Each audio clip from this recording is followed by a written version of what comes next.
My next guest is Ann London. I met Ann in an unusual way.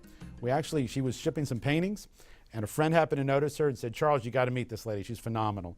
And then we had lunch a few weeks later at the Global March for Elephants and Rhinos. And Ann, I want to welcome you to New Orleans because I know you're from California. Yes, but I love it here. I'm happy to be here. Brought here by my husband, who I met in Africa, but here I am in New Orleans now. So you do a lot of paintings. We have a couple of them right behind us. Your themes are Portrait of the Wild. Yes. What does that mean? Well, you know what, years back it came to me I had to give a handle to the work I was doing, and labeling it as portraits talks about the individual and unique personalities of each animal, because it did strike me then that people think of them too generically. They are individuals, they do have individual personalities, and that's what I address in my work. I do try to give an emotional mood to each piece. As I looked at some of your work, and we've heard that, like elephants and many other animals, we don't realize how they have the same emotions as humans. So your work is to express that? Absolutely. I think people will relate better to conservation and taking care of the animals and the environment if they can also relate in an emotional sense. Animals have all the same ranges, just as quantifiable and calibrated as we do. They love, they mourn, they have jealousies, they flirt. You know, that some species have warlike tendencies. Like, we should be relating to them more on that level, rather less on the level of it's just a collection of fur, fins, feathers. Absolutely. Individuals. So what inspires you? You've been doing this for 1 decade, 2 decades? Oh, though I keep counting it, it's true. It's 4 decades. 4 decades. It's reached the 4-decade mark. And I started off back when the word ecology was unusual. When you said the word ecology, and even more so with the phrase endangered species, people would look at you strange, because 40-odd years ago, it was just beginning to become a known thing that we had issues. Earth Day was right about 40 years ago. Yes, and I can remember my fellow art students when I told them what I was going to concentrate on. I was going to do endangered species. I was going to make my life's work artwork that depicted endangered species. Their reaction was not good. So Ann, you started with wildlife then 40 years ago. There were certain animals that were already endangered. Was it elephants, or how did you get started? Well, you know, back in the Los Angeles area, I think more people were concerned with dolphins. The Save the Dolphin movement was just getting legs underneath that, and whales and sea life and all of that. But it did come to me at that moment that's like, there are plenty of other animals. But honestly, when I was about 8 years old or so, the movie Born Free came out. And I can remember being so moved, Great so movie. changed. Yeah, great movie, still classic. I can remember going up to my mother in the middle of summer and asking her to pack me a lunch. The reason being I was leaving. I told her, I said, I need a lunch because I'm going to Africa now. So it was true, a piece of art, that movie, which I consider to be a true work of art, a true story, put me on my artistic path. And it would be my goal as well, if I could somehow use my art to inspire people to look at the subject matter in a positive way, to get inspired to do something about it. That would be my best goal achieved ever. Well, I think for the people that I've already seen in your work, you're already doing a lot to inspire them. When you were going to leave and go to Africa, did you know how big Africa was? And now do you have an area that you specialize of Africa in? Because when we think of Africa, I don't think the average person knows how big Africa is. No, back then, of course, I had no concept at all about the size difference. You could fit the United States in several times into the continent. Wow. You know, Africa's a humongous place. I would say, though, that the area I'm most familiar with, and I've been going to for about 16 years now, would be Botswana. Botswana, Zimbabwe, South Africa, a little bit of Namibia. And that's the Okavango Delta and the Kalahari Desert situation. And from there, with the elephants, you've progressed. Your art now has you were many different parts of the animals with moods and... Oh yeah, well, you know, when you go over there, here's the first thing you notice. You notice the authenticity of the place. You notice that the animals are looking at you. You're on their turf, remember. They are looking at you as though you're the guest, which you are. And you know, we're used to seeing animals in zoos, and it's like, we need zoos. I support zoos. We have to have our zoos because a lot of species would have been gone by now if it weren't for them. That's an interesting point. Oh yeah, and they are trying to improve their situation in terms of you know, animal enrichment and all that, but I digress. Africa, really, the original place to me. If I had to say there's an Eden on this planet, it's going to be in Africa. Probably Okavango Delta, my favorite place on the planet. and you see how the animals are looking, and you see their muscle tone, and you see how they're acting, and you see how they're reacting to you. They come right up to you. It's an amazing thing. That's beautiful. Just incredible. They'll come right up to you and check you out. I can't tell you how many times the sound of my charcoal pencil on my sketch pad has drawn animals to me. A little bit scary. Just that one little noise. Yeah. That is great. That can be a little. And how far away? Well, you know, I've had lions, because it must sound a bit like a small animal in the grass, the scratchy noise, right? I've had lions come within, easily 15 feet. So they would just hear you scratching. Oh and yeah, let's go check this out. Oh, you draw fast. That's another thing. Things they don't tell you about in art school. I can write a book about that thing. But one of them is many models are carnivorous. Be careful. And you know, I have to be careful about that because when there's always a point in the drawing when at first I'm drawing them, they're candidly looking off into the distance, and then I look up from the sketch pad and they're looking right at me, and their pupils are pinpointed. They're just so incredibly excited to see what is going on over there. There's something they're not used to. So yeah, all my animal field sketches that are carnivorous are usually unfinished. So when you're sketching, are you that close? Is there? Yeah, so I'm telling you, we've had cheetah jump on the hood of the vehicle. We've had elephants come by and scratch their rear ends on tent pegs where we're staying. We've had hippos run alongside. I mean, it's truly amazing. In Africa, and I recommend everybody put this on your list. You really should go. Africa is the one place where you can see animals in their authentic setting, and they are not afraid to come up and look at you. Now, there are rules. You don't jump out of the vehicle. You don't do stupid things. You stay within the vehicle and you listen to your guide. They have licensed government trained guides that are always with you out there. You know, so you just do what they're going to do, what they tell you to do, and you're going to be fine. Oh, great. Now, so you really are an inspiration here to the young artist and the themes. But I noticed one other part here is these bracelets you brought. Yes, we started, my husband and I, Jim Hart is his name. He's a conservationist, and who I said before we met in Africa. We decided that we needed to get to kids, that knowing that our lifespan is we're not going to be around long enough to affect the changes that we see need to be made. So we know we need to get kids on board.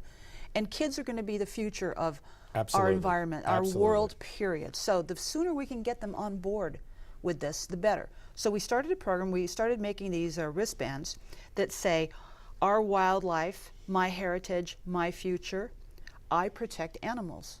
We make them say a little pledge at the same time. How many kids typically when you're doing this? Well, first of all, I'm teaching kids to draw. My husband and I put together several hundred sets of drawing materials, which kids have no access to. We bring them out to schools in really impoverished and very, far away rural places. So how long is your typical trip to Africa? You're getting a lot done. You're doing your own work. You're doing that. Yes. What all you're doing? Well, we started years ago. I was going by myself before I met Jim, and I was going there strictly drawing, for my purposes. Sure. And then I got involved with several conservation causes over there: Cheetah Conservation Fund, International Rhino Foundation, several of these other organizations that I do custom work, donate it for their purposes for fundraising. Okay. Okay. Met Jim, and he, of course, has the great organizational skills. I don't as an artist. So he started helping me with this concept of teaching kids to draw endangered species. Endangered species, they don't even know that phrase. So they actually are living with those elephants, with those endangered species, but they don't comprehend that they're endangered. They don't. And the first class we ever taught. That's amazing. Most people wouldn't realize that. You would think, right? Right. Well, the first class we ever taught was to the San Bushmen in the Kalahari. And you have to picture this. So we had several children in the foreground. We had an interpreter. The language is all the clicks, which I'm never going to learn. We had the elders sitting on their haunches behind the kids. My husband and I are teaching these kids how to draw rhinos, elephants, and cheetahs. In the process, we do tell them, what does endangered mean? Why are they endangered? What can you do about it? Okay, why would you not want to help these animals that are so beautiful to draw? Okay. While we're doing this, unbeknownst to us and unprovoked, the elders, these wizened, original people who are still living a lifestyle they were living thousands of years ago, the only way they could communicate to Jim and I their approval of what we're saying to their kids is they're giving us a thumbs up. And they were doing this regularly. Yeah, it was amazing. It was like the moment we knew we had something was that, when those Kalahari Bushmen gave us the thumbs up. It was huge. Okay, so from what I've understood with this, we can talk in America about trying to save this and raising money or doing other things, but it's really their backyard. It so is. you're actually on the front line in their backyard, educating them to, and it says it right here, my heritage, I protect animals. And they need to know that they have things in Africa that we have nowhere else in the world. For instance, some of the kids did not know that elephants were only in Africa and parts of Asia. They thought we had them in America. So we had to educate them to that. I mean, you have to realize, how far away from the normal education process some of these kids are. So at that point, they would have no clue that they're endangered because they're thinking, well, they're all around the world, Yes. just like a bird. Oh yeah, and they see, a duck. or they see them as a resource. They see people coming to hunt for trophies. They don't quite understand how, in certain cases, how that might be robbing them of the genetic future of species, that they may depend on for ecotourism. So that's all Absolutely. part of what we're talking about. Now, you have, how much change have you seen in Africa since you started going? As far as the Ooh. quantities of some of the animals, can you notice the Yes. elephant herd? Yes? Yes, and I'm not a scientist, but I can tell you, I have seen elephants, the herds grow, they're squashed into smaller areas. It looks like, oh, elephants are doing great. Perhaps in certain areas, but we have to remember they're being thrown off of their ancestral migratory routes, and so they do seem a little bit squashed into areas. I have seen lions going down in numbers hugely. Lions are in depletion. We have poachers, we have poisonings of watering wells, not just wells, but also small lakes and ponds. The poachers go in, they want to kill some elephants, they poison everything. Wow. Okay, so it's a terrible tragedy, from lions to vultures, any kind of hoof stock, Sure. everything. Now, I do want to touch base on the cards that you have here. Is this part of the program, these cards? Yes, these are. This is a competition that we set up. The kids in the school that we teach, very basic drawing skills. As a matter of fact, though, these are the same drawing skills I learned as a young child. Okay.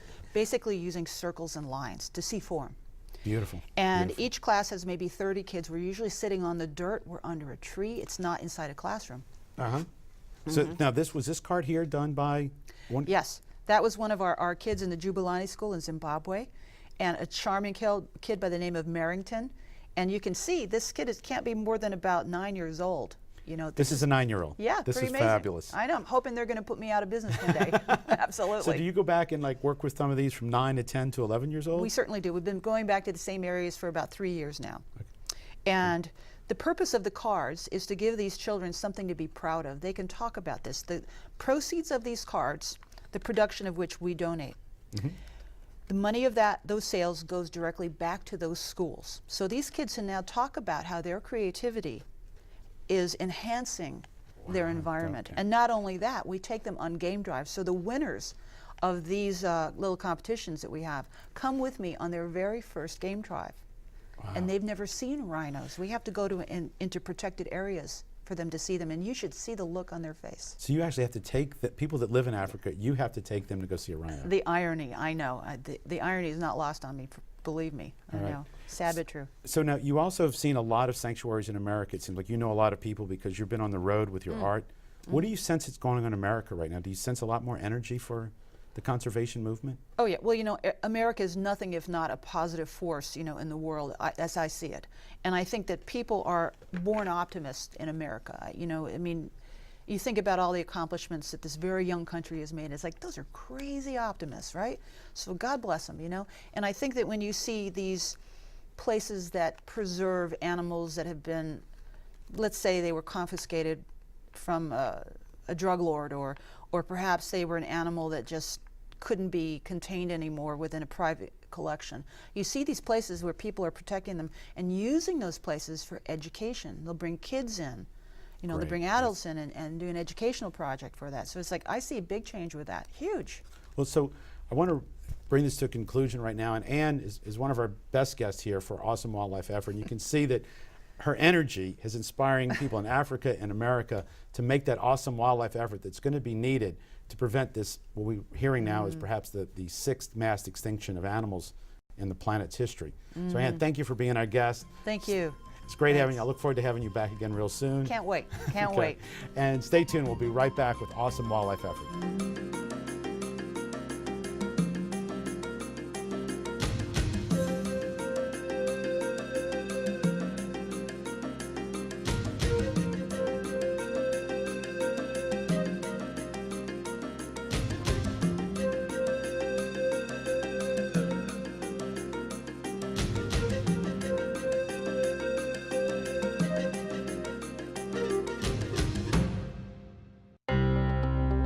Subscribe to Awe News. We've interviewed numerous people, artists, legislators, people operating sanctuaries, activists who are working hard to save vanishing species. Get involved.